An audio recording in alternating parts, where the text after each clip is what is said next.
madaxa barnaamijyada TV-ga Home Cable oo maanta ku guda jira howl maalmeedkiisa ayaa waxa is-hortaag ba'an ku sameeyay qaar ka tirsan ciidamada booliska ee ka howlgala magaalada Hargeysa iyagoo markii dambena u geystay jirdil ba'an iyo baarasho. Faafaynta warkaasi waxa ay noo hayay wariyaheena Cabdirashiid Caynte.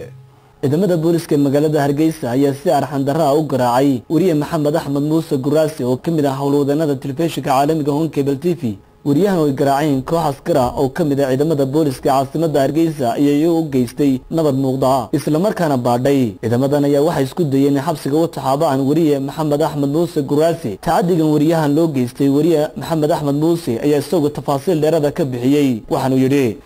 saaka subaxnimadii markii aan ka quraacday hotel Imperial ayaan ka soo baxay waxaan u socday xagga gudoomiyaha maxkamadda doonayay inaan wareysto balse markii aan u leexanay dhinaca wadada xagga shisha ka marta hotel Imperial ayaa gaari guleys oo ku go'naa aan arkay kadibna waan ka soo leexday askartii meesha fadhiday ay ugu soo qeyliyeen oo igu raadeen war leexo waxaan ku war waan leexday bes ninkan arkaya askari kamid askartaan moodiyay malayn si gaar la igu soo ballamiyay ayaa igu soo cararay kadibna feed ayuu markii ugu dhuftay soo waxbay weydiin askari kalena intuu yimid buu gaarigeygii oo furihii intuu baktiyay gaarigii oo furihii igala baxay kadib waan daadagay markaan daadagay ayaa haddana ay askartii jeejiyay dibintan feerkiisa xitaa imkalkahaas ayaa dhaawac yaran ka dareemaya kadib waxay isku dayeen inay xidhaan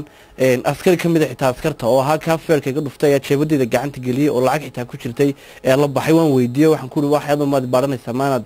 askar maanad ahayn wuxuu igu yiri waajibaad xaq baa lagu leeyahay in lagu baarayo askar kale uu igu yiri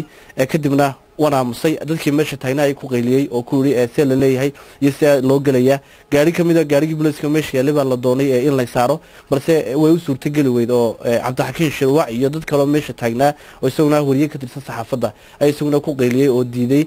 in la xidho balse markii dambe waanay dadka dhexdeedu ay galeen darteed ayaa aan kaga soo dhaaqay meeshii oo aan kaga imaaday. askarigan wariyaha tacadiga u geystay daawadayaal waa ka idin muuqda marka laga yimaado tacadiyada ay ciidamada booliska Soomaaliland u geystaan wariyaasha iyagoo madaxa bannaan ka howlgala dalka Soomaaliland ayaa noqonaysa markii ugu horeysay taariikhda falbircadnimo ay ciidamada booliska Soomaaliland kula kacaan wariyaasha madaxa bannaan ee ka howlgala dalka Soomaaliland. mas'uuliyiinta degmada Hudad ee gobolka Liibaan dowlad deegaanka Soomaalida Itoobiya ayaa sheegay inay natiijo fiican ka keeneen qorshayaasha horumarineed ee dib u dejinta degmadaasi. wariyaheena Nuur Xuseen ayaa warbixinta warkaasi inoo